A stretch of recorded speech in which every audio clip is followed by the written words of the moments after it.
Assalamu alaikum. Welcome back, guys, to another episode of our podcast, Deen Thoughts. And today, alhamdulillah, we are back with another episode and a very, very special guest.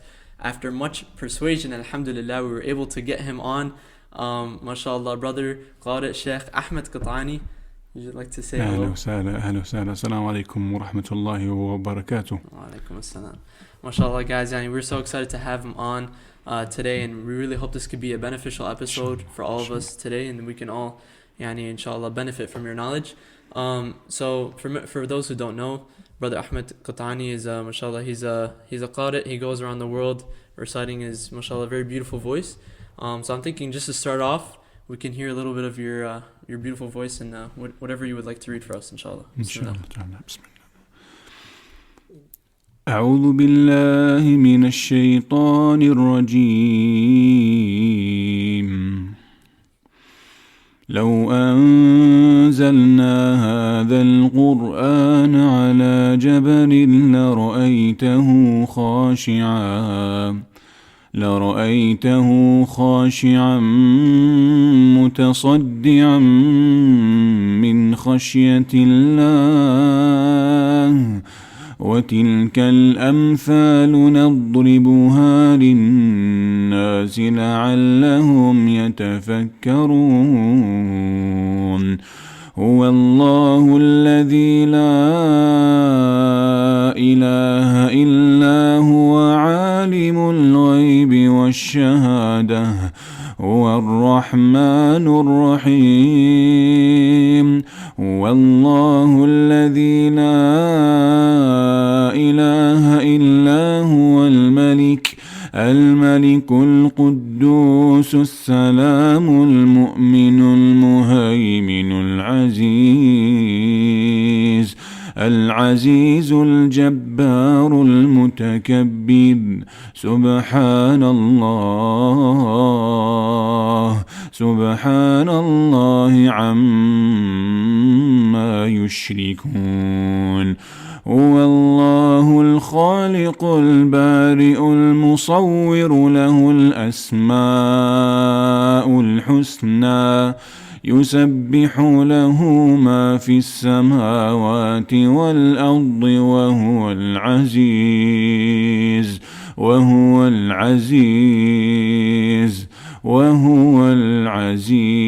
الحكيم. سبحانك الله. MashaAllah, tabarakallah. All the beautiful recitation. Jazakallah khair. So to start off, obviously, mashallah, qari, you have many experience in the Quran. What is your experience with the Quran, just in your day-to-day life? بسم الله الرحمن الرحيم. الحمد لله والصلاة والسلام على رسول الله وعلى آله وصحبه ومن والاه. First of all, Jazakumullah khair for the invitation. And you began with a very important question. What experiences do you have with the Quran? So, before I speak about my own experiences, there are many experiences from teachers and from ulama, and they speak of their own experiences, and they give many stories and many examples from their own lives, and these examples are, subhanallah, it pushes you to want the similar experience for yourself. For example, this question you asked me, I asked one of my tajweed teachers a long time ago. I said, what did you experience from the Quran? The first thing he did, he smiled. That smile that is like, there's a lot, And he told me his life. He said, I escaped war. Everyone was going to beeped. Yeah, everyone was killed, And he was saved. His family was saved, and it was very easy. He saw how the barakah felt, how barakah came into his life, and how everything in his time, in his wealth, and how things increased. The more he read, the more increase. This is, Yani live examples, not something from the movies or from the Sahaba. This is something from today. And whenever you ask this question to anyone who has a life with the Quran, the answer will always be there's always something extraordinary, special, and that pushes you. You're like, I want that as well. I want a piece of that cake, And then you understand the meaning when Allah subhanahu wa ta'ala says, Kitabun anzalnahu ilayka mubarakun liyadabbaru ayatih. Allah subhanahu wa ta'ala, He mentions that the Quran, this Quran that was revealed, He gave the reason liyadabbaru ayatih, okay? To ponder, upon, to do tadabbur upon the ayat. But He didn't just say, Kitabun anzalnahu ilayka liyadabbaru. He put in there Mubarak. It's a blessed book. And that example, that it shows that when He sent it down with the barakah. And of course, we all know the example of Mecca being the most blessed land, and the Prophet ﷺ being the most blessed prophet. And anything that the Quran touches will be blessed, inshallah ta'ala. Of course. Yeah, subhanAllah, I think many times people, like maybe Muslimin, sometimes we take the Quran for granted, and it's such a huge blessing that we don't reap the benefits from it. Some people, subhanAllah, we come during Ramadan, maybe we read the Quran, but then after Ramadan we kind of forget about it. Our day-to-day lives kind of take us, the dunya takes us. We forget to implement the Quran daily, you know what I mean? So like instead of reaping the benefits of the Quran, the blessings of the Quran, like you said, anything that it touches, it puts blessing in that. We kind of just forget about it, and we have it sitting on our shelf, or maybe an app on our drawers in our phones, and we don't click on that as it's not a most used app, let's just say. So what is your advice to those people, all throughout the world, maybe those who are, maybe they're trying to make the Quran daily in their lives, or maybe they're just forgetful of it. What is your advice to them? Wallahi, how you have to look at it is the Quran. Allah subhanahu wa ta'ala, He chooses the one who will carry the Quran. Allah subhanahu wa ta'ala chooses the one who's going to carry the Quran. So Allah subhanahu wa ta'ala, if you want to be the one who's chosen, if you want to be chosen, then you take the steps. And you have to beg Allah subhanahu wa ta'ala. And you may ask, why would I do that? Because when you understand the value of something, anything, not just the Quran, you want it. If it has value, if you see anything that this is worth the effort, this is worth the struggle, you will beg to get it.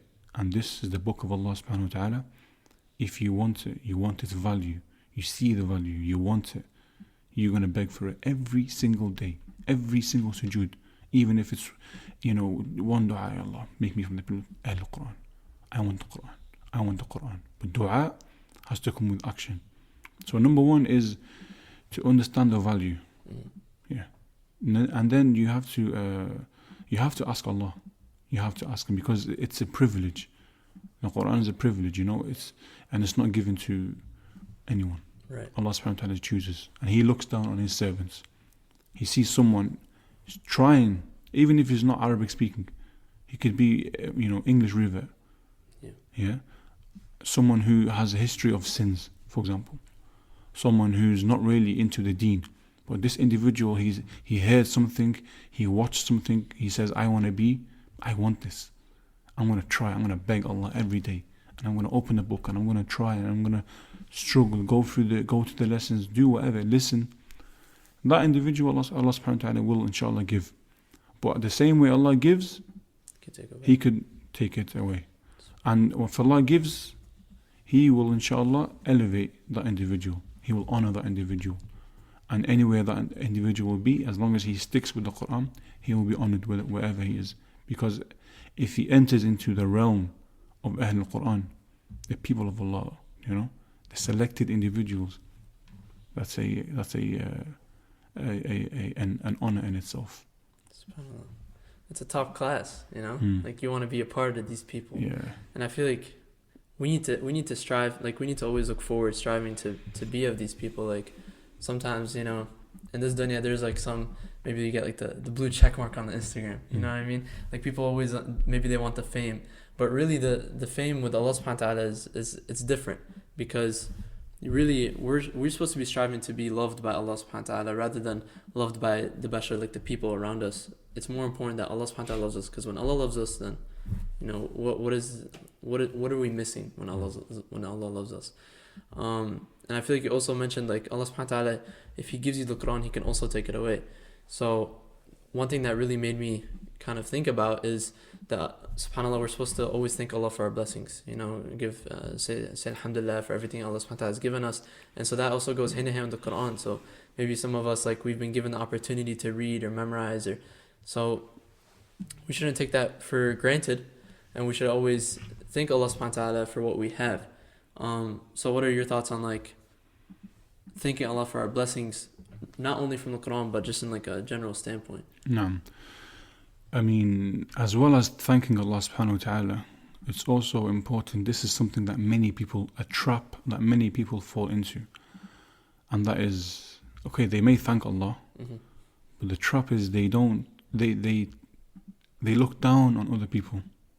So for example, you have an individual, let's say, brother, let's call him Aziz. So brother Aziz, he knows the Quran, he's on a top level. Now he looks down on people who either don't read the Quran, or he laughs at them, or he mocks them, or he sees them as that trait, that trap will cause that the Quran, Allah subhanahu wa ta'ala could take it from you or drop you with it. So thanking Allah for the ni'am is what we have to do. Of course, yeah. Because when we thank Allah subhanahu wa ta'ala, He will increase you, as He mentioned. لَإِن شَكَرْتُمْ لَأَزِيدَنَّكُمْ. Okay, if you are thankful to Allah subhanahu wa ta'ala, He will increase you. As well as increase you, the bounties that you have, He gave the bounties that He gave you, you'll stay with you, and you'll get more. You'll get more. That's, and you'll get other things, new things. So, but as well as thanking Allah subhanahu wa ta'ala, as well as this is the amal, which is you use the ni'mah. So for example, Allah subhanahu wa ta'ala gave someone, let's say, good health. He uses his health to strive for something which benefits the community, which benefits the Ummah Islamiyya. Or if Allah subhanahu wa ta'ala gave someone wealth, he uses his wealth in a good way. He uses it on himself, on his family. And Allah subhanahu wa ta'ala gave someone, a lot of wealth, and he lives in a tent. So why? Because I don't want to spend. Allah doesn't like that. Allah likes to see His ni'mah being used. Allah gave you the Quran. You try to implement it in your life and try to teach it to others, to teach it to your family, to use it, because there's ilm in the Quran. There's protection in the Quran. There's a shield, from the shayateen, from evil. And so as we mentioned, and most importantly, is not laughing at other people, not mocking other people. Yeah. Never ever look down at someone because he's not in a spiritual level that you are. Yeah. Never, because that's a trap that will cause you to be like, you will end up like that, or even worse. Wal-'iyadhu billah. Yeah, subhanAllah, well, that's very scary. And I think one thing as well is that people overlook the fact that although you may not see apparent to your eyes that maybe like you think, oh, subhanAllah, like I'm reading the Quran, I'm memorizing, but I don't see this guy ever reading or memorizing, or maybe he's doing something wrong. You don't know his relationship with Allah subhanahu wa ta'ala in the night. You can't see what he's doing in the night, or what he's doing alone with Allah subhanahu wa ta'ala. And I remember one time there was a saying that I heard, it was like, you were there to see the sin, but you weren't there to see the repentance. So subhanAllah, like really there's so many different opportunities for people when they're alone to be doing their own kind of deed, or even deeds that they may not even think will bring them to Jannah, but could. Like for example, maybe they treat their parents really well, or maybe they give donations, but you can't see any of that. So that's why it's important that, like you said, not to ever look down on anyone. In Islam we're always supposed to kind of see yourselves as equal with everyone else. You shouldn't also put yourself down. Yani, be humble, but at the same time, don't put yourself down. Like you should always be working. It shouldn't be. You should never be stagnant. You should never just be like comfortable where you at.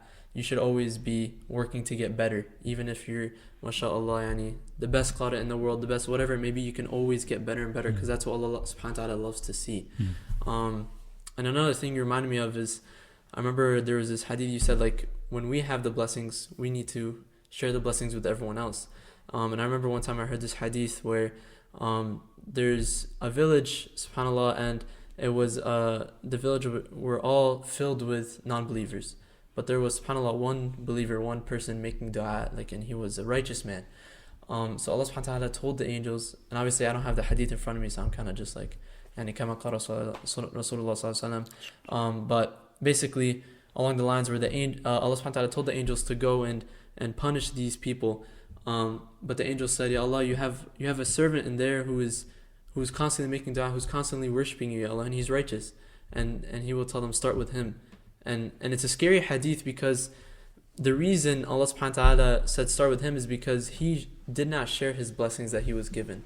So we are supposed to be the ones who, when we get the Quran, or when we have some sort of strong suit, we need to use the strong suit to help the others. And subhanAllah, you'll see that Allah subhanahu wa ta'ala will place a barakah in what you do. Alhamdulillah, obviously we're on the podcast today.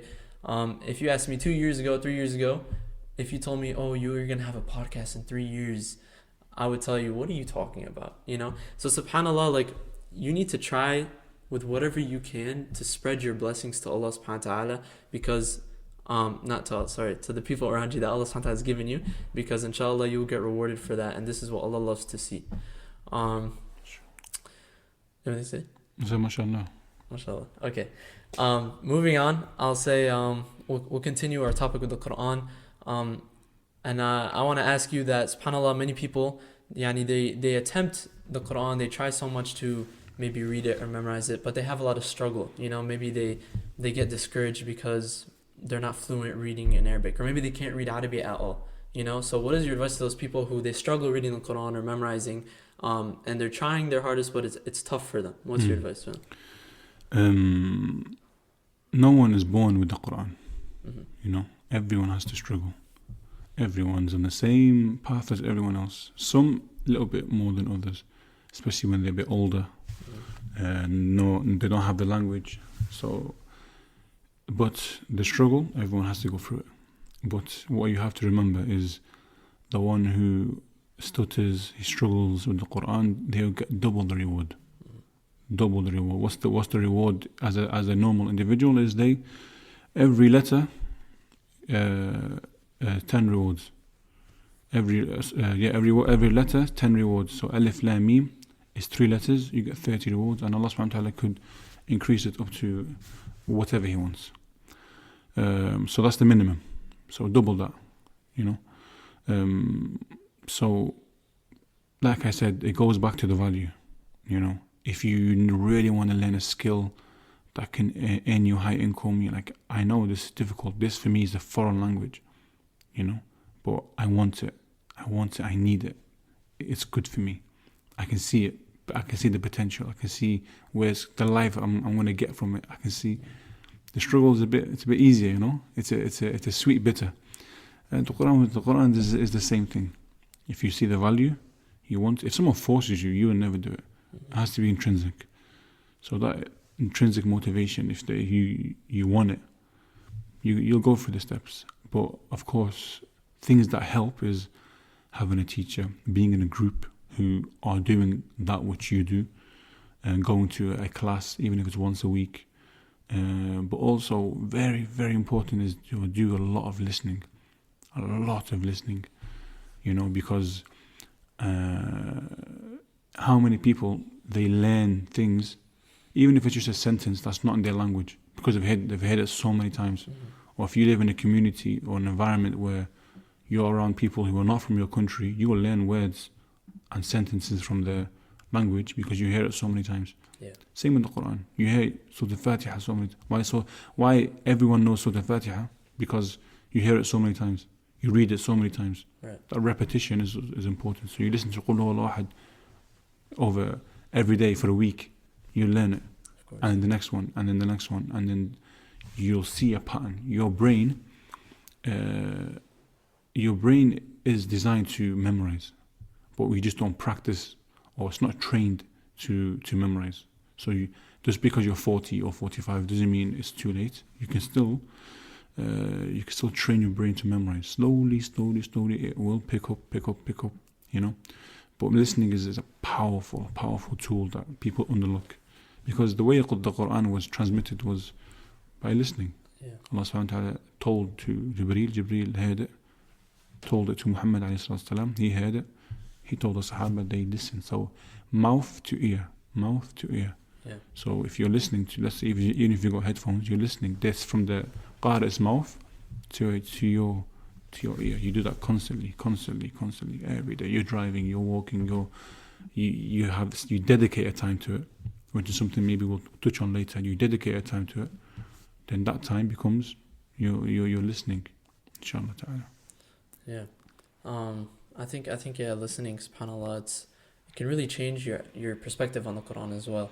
Many people, may Allah forgive us all, maybe some people are struggling with the habit of music, which is fine, but as long as we're working on that. So maybe replacing it with the Quran is a better alternative, where when we listen to the Quran constantly, we have in our daily lives, it will kind of build the love in our hearts for the Quran.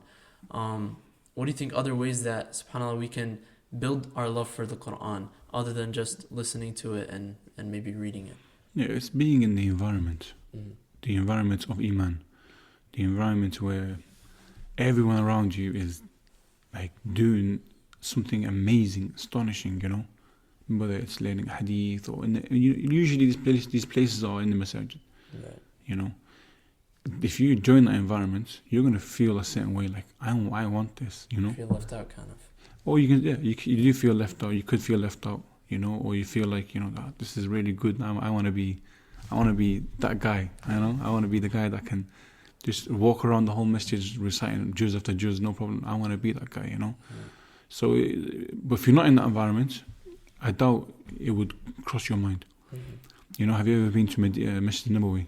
Alhamdulillah. And then you see there's a part in the front, on the right hand side. It's where they have the classes, the Quran classes, and that is incredible because they have a class after Fajr, after Dhuhr, after Asr, after Maghrib, after Isha. On some seasons. Yeah. But otherwise it will be from Asr to Isha or after Maghrib to Isha. But there's always something going on. Right. And you see, there's not only Quran, there's Quran and there's another class Hadith, but that whole section is for teaching. So if you're telling me that you just sit there every day for a week, you don't want to be with them, or you wouldn't be attracted to that, you don't want to be, of course you will. So environment is important. Environment it's everything. Right. And that's why the Sahaba, they were chosen by Allah subhanahu wa ta'ala. Those selected, Allah chose every single one of them to be companions of the Prophet, because you need a specific environment to get your specific goal. Right. SubhanAllah. And it reminds me, we've done an episode before on kind of picking the right friends, you know, and there's so many ahadith of the Prophet kind of advising us to always be around the right company, the right friends, because obviously the people who are around you, they're the ones who are kind of shaping you. So if you're around the people who are, you know, doing the haram, you're going to be more inclined to want to do the haram. But like you said, if you're around the people who are constantly reading the Quran and memorizing and reciting it, and then you're going to want to be a part of these kind of people, because like I said, like maybe you feel left out, or like you said, maybe you're going to want to long for it, like, oh, I want to be a part of this. Like, this seems like it will give me a lot of barakah, give me, you know what I mean? So subhanAllah, I think that's definitely very important. As well as that, like you see the honor, right, of what those people go through, what those people have. You feel it, you know, it's from Allah. You're like, this guy is just honored. Yeah. You know, he has something. You feel it. It's not like, for example, you know, even if it's a young boy, and you're like, you see this guy, he's just reading the Quran like it's nothing. Like, you know, he's just reading it from his memory, or he's reading fluent. You're like, wow, this guy is special. This is, you know, you feel like, because you know they're chosen by Allah subhanahu wa ta'ala. Every single one of them chosen. And then, yeah, you could feel left out as well. Like, oh, but just because you're not chosen doesn't mean you never will be. You can be, So the shaitan will tell you, oh, it's too late, or he'll do all these tricks. Do it tomorrow, later. Now you're deep into this sin. You're still in school or whatever. But no, the Quran is, Allah subhanahu wa ta'ala can give it to you. But you have to want it, you have to strive for it, you have to ask for it as well, beg for it. SubhanAllah. Yeah, I think the dua is also very important. We're constantly asking for Allah to make us from the Huffaz al-Quran, from Ahl al-Quran, from those who, when we recite the Quran, Allah is happy with us, not that we're reciting it for all the wrong reasons, and I think that's also a very important thing.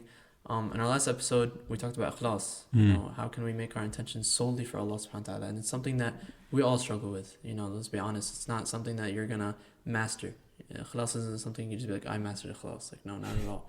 It's a constant struggle between you and your nafs and shaitan, who's constantly telling you, or you're reciting for this reason or for that reason. So what's your advice to those who are constantly struggling with this? Obviously, we are all constantly struggling.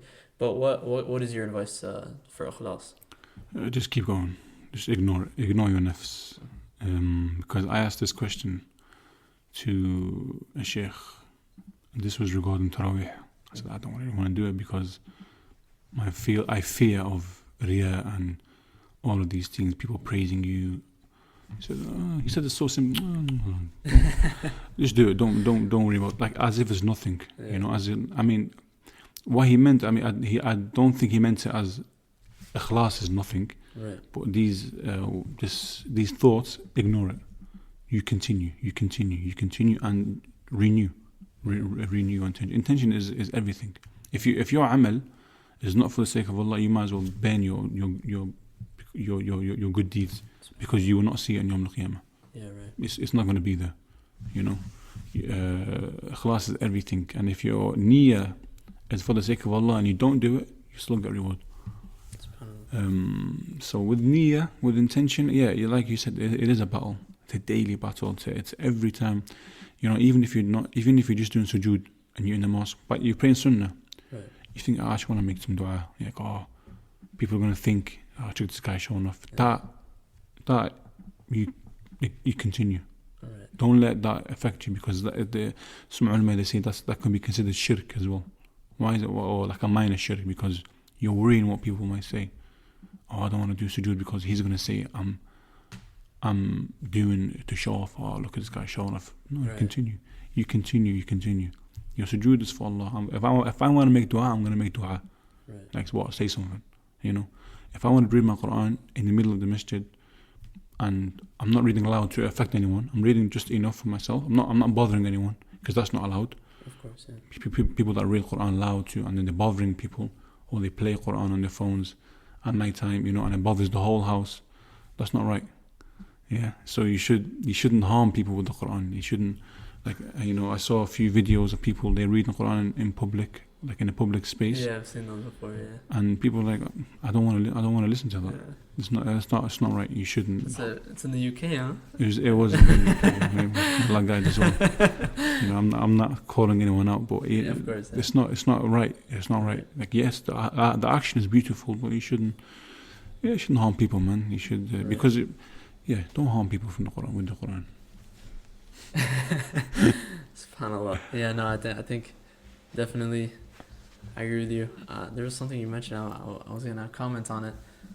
SubhanAllah, completely crossed my mind, left my mind, but I think definitely like ikhlas, like we're definitely always struggling with the intention, but at the end of the day, I feel like it's important to remember our end goal, and that's what I said in the last episode as well, is like what will the people benefit us with our recitation or with anything we do for the sake of Allah? What will the people benefit us if we do it for their sake? Sometimes I like to think about it that way. No. Like if I'm reciting Quran out loud, mashallah, like I'm trying to beautify my voice, people maybe they say, mashallah, I have a nice beautiful voice. I'm only benefiting like 2 seconds satisfaction where someone said I have a nice voice. Whereas with Allah subhanahu wa ta'ala, we know that Allah subhanahu wa ta'ala, He loves to listen to beautiful voices in the Quran. So if you're making your intention for that and you're constantly remembering that, then you realize that the reward that Allah subhanahu wa ta'ala is going to give you is way greater than any reward some man's gonna give you from complimenting you. No. You see what I mean? I feel like you especially, like, subhanAllah, you have that kind of that struggle as well, because, and mashallah, reading beautiful voice on social media, it can be easy, you know, for you to constantly you're fighting your intention. So what's your experience with that? I mean, I after the sheikh told me don't bat an eye, there were struggles in the beginning, for sure, yeah. you know, because and especially sometimes I went through a phase where people were questioning me. They're like, oh, why are you doing this? You know, and then in my head, you know, what's the best answer is I just ignore. You know, people go, oh, why are you showing off? Well, you know? Straight up. Yeah, why are you showing off?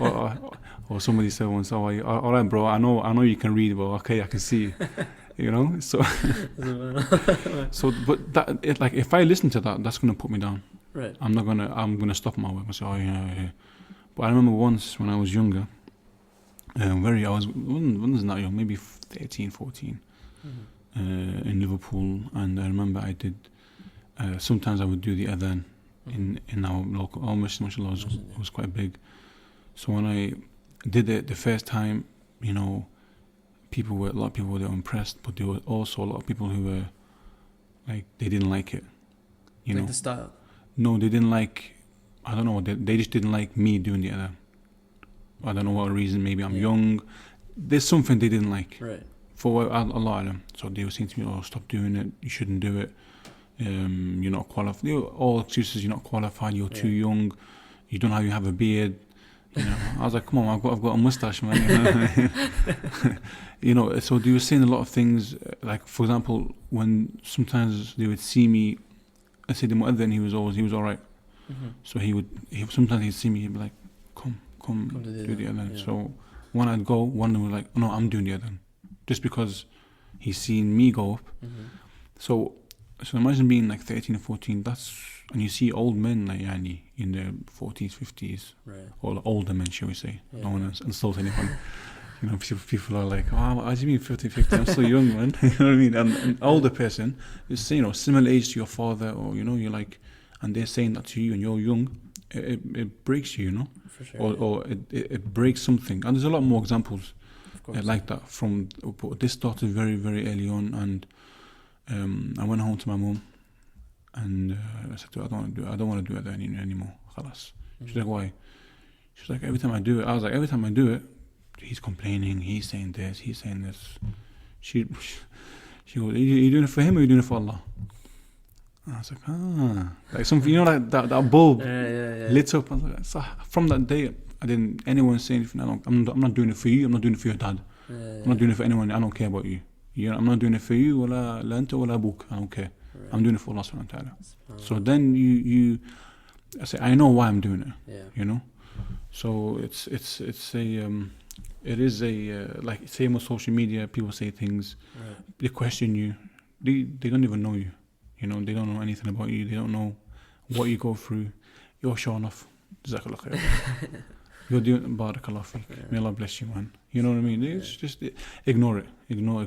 And like, for example, someone like yourself, you know, you post podcasts and you do. There's a lot of khair that can come from it. So people, you may get someone saying, "Oh, this guy's showing off. He's trying to be like this. He's copying this."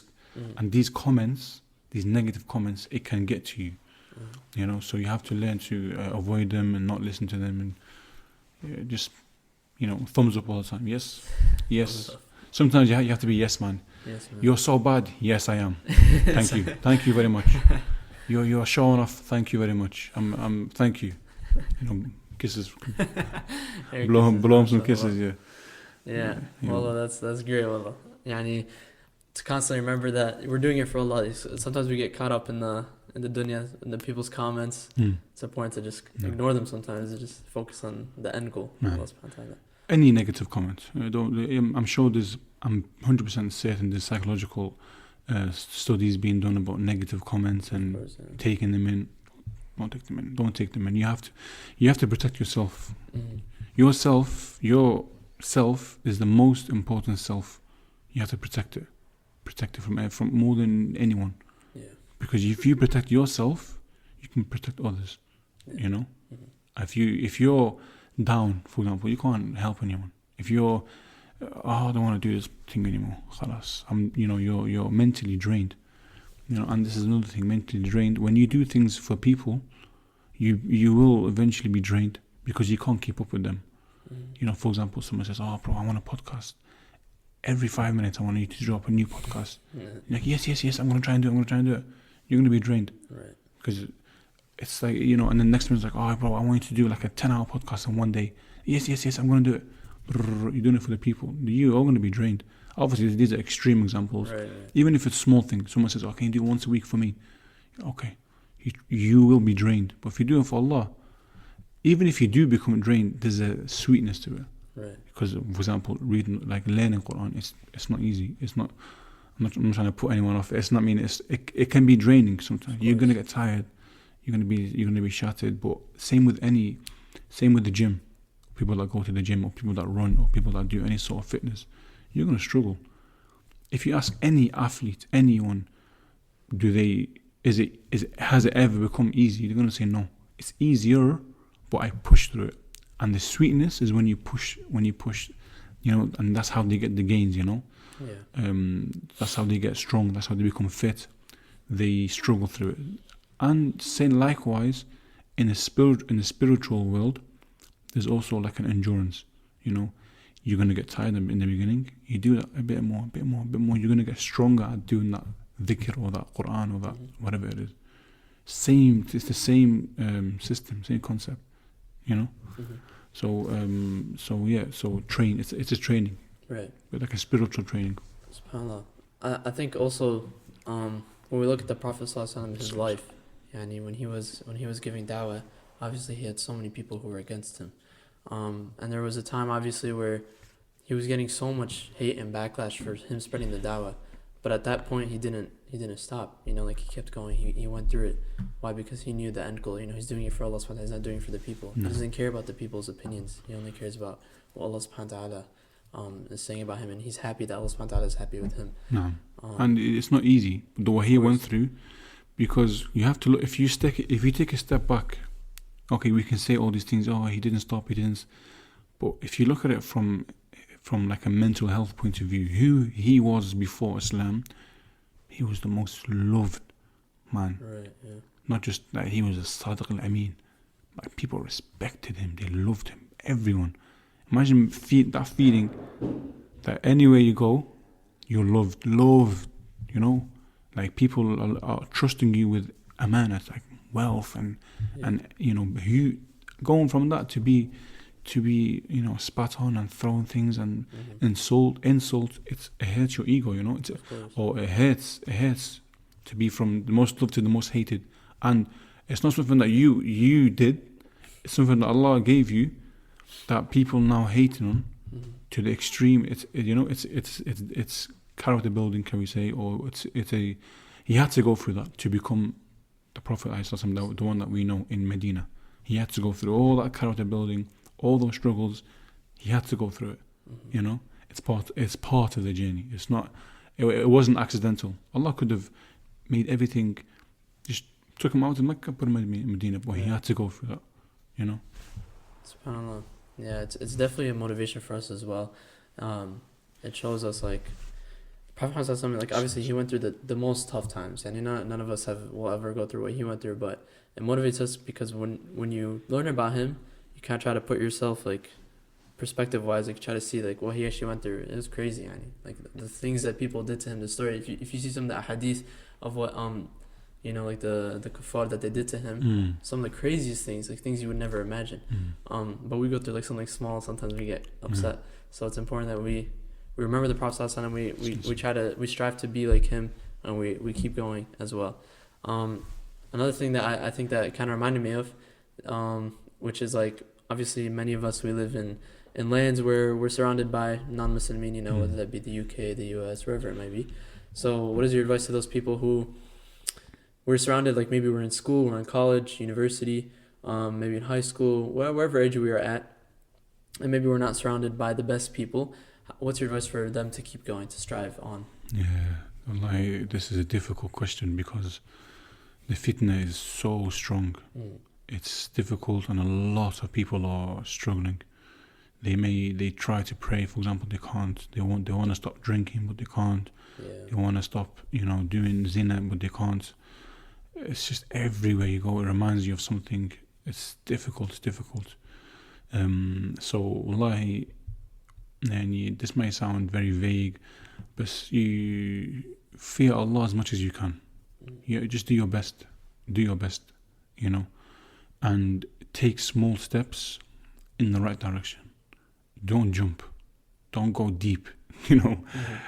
People, they go from one extreme to the other. They won't last. You won't last long. They start doing all this, like they're wearing crazy clothes and they're trying to be like, proper Islamic, like sheikh. They walk around with the tasbih in the hands. I mean, you can take small steps in the right direction. And the main thing, as we said, is environment. You be or have try to find good friends. They do exist. I mean, they do. Okay, they're not the guys from your work. And this is the problem, is when this is the struggle. Okay, they may not work. Let's say school. You can't do much about your school. Right. Alan in school is Alan. He's going to be the same. Yeah. Your name, you're Ahmed, you're Adam, you're whoever. You can't. If you cut him off for one day, it's going to be weird. It's going to be like, why is this guy? Who's this guy think he is? He's not even speaking to me. He's not even. Right. But you have to be smart about how you reduce your. You don't have to be with them 24/7. You don't have to chill them after school. Reduce until it stops, until you find. And if you take a step to Allah subhanahu wa ta'ala, He'll help you. He will help you. But you have to want it, You have to see that there's an issue. If you don't see there's an issue, you're walking around, drinking. You say, well, what do you mean? What's wrong with that? Then that's an issue. So if you identify there's an issue, and then you take small steps, and you try to fix your environment, you try to fix the issues, inshallah. That's the best thing, and fear Allah as much as you can, because it is not easy. No one can sit here and say, oh, it's easy. And if anyone says, oh, what do you mean it's easy, then either they're living in a cave, or they're genuinely just like they have a iman of a prophet, they have. But it's not easy. Definitely not easy. And I think also, once your heart tastes the sweetness of iman, you can't go back. Ya Allah. That's why we need to try to find that, like to taste the sweetness of iman, because once we taste it, you'll realize all that haram stuff, there's a reason it's haram, because it's, number one, it's not good for us, number two, it doesn't benefit us, whatever it may be, Allahu A'lam. But like once you taste that sweetness of iman, you're going to want to run to it, because you realize that the iman is the only thing that really keeps you alive. Exactly, keeps you alive. It's the only thing that's gonna like make your life good. And that's the iman. And once you make your intention for anything you do in your day, for Allah, then you realize what that really means, and that's something that all of us should be working on, of course. Do you have anything you want to say? Just like any comments, advice? Wallahi, a few things. Number one, Bismillah. I'll keep it very, very short, very sweet. اعمل لله. اعمل لله. That's something that I want everyone to learn this. اعمل لله means work for Allah. Do the deed for Allah. Simple as that. If you don't complicate things. اعمل لله. Anything you want to do, before you do it, I'm doing this for Allah. While you're doing it, I'm doing this for Allah. After you did it, I did it for Allah. Have that. Train your mind. اعمل لله. I drove 8 hours to do this podcast. Why am I doing it? I'm doing it for Allah. I'm going to post a video. Why am I doing it? I'm doing it for Allah. I'm going to post this. I'm recording my Quran. Why? For Allah. اعمل لله. That is always, that answers so many questions. That opens so many doors. So many issues can be solved just by اعمل لله. And last but not least, stick with the Quran. Stick with the Quran. Have a daily routine. The same way you brush your teeth every day, the same way you eat every day, you drink every day, you sleep every day. These things, you need to do it. Right. The Quran, you have to develop it, that you need it in your life. I need to do my Quran. You're like someone, if you don't do it, you start itching. If you don't do my Quran, I'm going to start the same way you have to, you need to do these necessities. The Quran has to be on top of it, not just one of them, on top of it. The same desperation, if you're hungry for food, you're hungry, you're going to search, even if it's on the other side of town, you're going to go. Even if it's on the other side of the country, you're going to go. If everywhere's closed, you haven't eaten all day, you've been fasting for Arafah or whatever, Ramadan, and someone says there's food, but it's 2 hours away, you're going to go. You have no food on, or, That same is with the Quran. I need to do my Quran, even if it's one page, half a page, one ayah. I just want to sit down, or even when I'm driving, open my app. Everyone has this device called mobile phone, iPhone. Hopefully no one has Android. I'm gonna presume everyone has an iPhone. So let's go. Everyone has it, and there's so many apps. Right. There's Tartil, there's Quran.com. There's so many apps that can help you. Yeah. You open it, and just read one ayah, and then continue your whole day, 24 hours. Do whatever you want to do. Yeah. But I prefer to do it in the mornings, after Fajr, because then I have my whole day. I'm free. Yeah. My need for the Quran is done. If I want to do more, I can do it. If I have time to do more, right. But my need is done. I've eaten, quote unquote. I've eaten, so that's why I do it in the morning, because then I know I'm going to be busy all day. I have things to do, and I can't fit it in. Best time is in the morning. Yeah. I think every single person, sheikh, whatever maybe I talk to, they always say, do your Quran in the morning, after Fajr. They always say there's so much barakah after Fajr. Whatever reading, memorization, they say it, and there's so much barakah to it. Especially when you do it long term. Right. You feel it long term. When you do it long term, you're like, okay. Yeah. Wallahi, it will just get more and more and more and more and more, and it was just non-stop. And that's something I've also experienced as well. Yeah. After Fajr is the best time. I gotta try that for myself, although. Yeah. And I really liked your analogy on the eating, I think that it's so important that we have a daily routine, like you said, and that maybe like you set yourself every single day. I'm going to read, depending on your level, everyone knows their own level. I'm going to read, for example, this X amount of pages every day. I'm going to try to memorize at least one ayah every day, and once you put that, then Allah subhanahu wa ta'ala will help you with that as well, because He sees your intention. I'm doing this only for Allah. I don't care. If I do this every day alone in my house, I don't care who sees it, I don't care what happens, I'm doing this for Allah.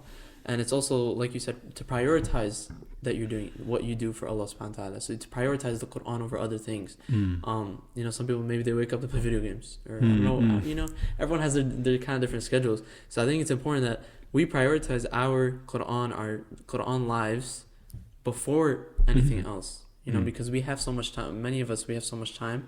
Maybe we waste it, TikTok, YouTube, whatever it may be. So then prioritizing the Quran, you'll see that number one, and I always make this analogy on the podcast, is that you have an iman bar, you know what I mean? You'll see number one that your iman will go up, inshallah, because you're doing something for Allah every single day, constantly. Number two, you'll see that Allah will place barakah in your day, inshallah. Even if that may be like, you have studies that day, during the school year, maybe you have so much to do, but you put the Quran before, you'll see that Allah subhanahu wa ta'ala, inshallah, He'll put barakah in your studies, and you get that A on that test that you were trying to study for. And number three, you will see the sweetness of the Quran, and you will see that, inshallah, like you said, over time, you will see the benefit of what you have done, and you will see that over time, wow, subhanAllah, how far I have come. And there was one of my friends, subhanAllah, I've known him all my life, and when he was young, he would read the Quran, but he was a little bit weaker. He would read and he would maybe make mistakes, and he would he would how do you say it? He would mess up a lot. Right, he would kind of stutter. There it is, stutter. He would stutter in the Quran, and he would have trouble. And then subhanAllah, he grew up and he saw the sweetness of the Quran, and he worked for it so hard. And he would tell me, even when he would stutter, he would read pages every single day, subhanAllah. Now, subhanAllah, he reads the Quran better than me. Yani, MashaAllah. it's crazy to see, yani, when you put your mind to something, you can really get it done. So when you really love Allah subhanahu wa ta'ala and you love His book, and then Allah subhanahu wa ta'ala will put barakah in it, and inshallah you'll get rewarded for it. Ya Allah. And then one more thing also I'll mention is that inshallah, if you have the intention, yani, like let's say you have the intention, I want to memorize the whole Quran, even if I'm just doing an ayah every day, then even if you die before, Allah will reward you for that, Ya because Allah. just you had the intention. So that's why the intention is also so important. Ya Like, Allah. but the intention, like you said, you also have to work for it. So when you have like a daily routine, then Allah knows you're actually working for it. You're doing towards your intention. You're not just saying it. You're doing it. Then Allah, inshallah, subhanahu wa ta'ala, He will reward you, because we know Allah subhanahu wa ta'ala is Rahim, is Ghafoor, many of these beautiful names. Any last comments? Ya Allah, Jazakumullah khair for inviting us for this beautiful conversation, Of course. for this reminder for myself, of course, and I hope anyone listening finds some sort of benefit, and they make dua for us, inshallah, that we become from Ahl Quran, Ahlullahi wa khasatuh. Ameen, ya Rab. And barakallahu feekum wa ahsanullahi alaykum. Thank you so much, Wallah, for coming on. Would you like to recite for us? Closing recitation. Closing recitation? Okay, we'll finish with Surah Al-Ikhlas, Bismillah. because I'm sure everybody would know the surah, inshallah. Inshallah. أعوذ بالله من الشيطان الرجيم. بسم الله الرحمن الرحيم. قل هو الله أحد الله الصمد لم يلد ولم يولد ولم يكن له كفوا أحد. سبحانك اللهم وبحمدك أشهد أن لا إله إلا أنت أستغفرك وأتوب إليك. جزاكم الله خير. for coming on. Thank you guys, everyone, for making it to the end and listening. Make sure you guys share it with anyone who you think can benefit, and we'll see you guys on the next episode. Assalamu alaikum.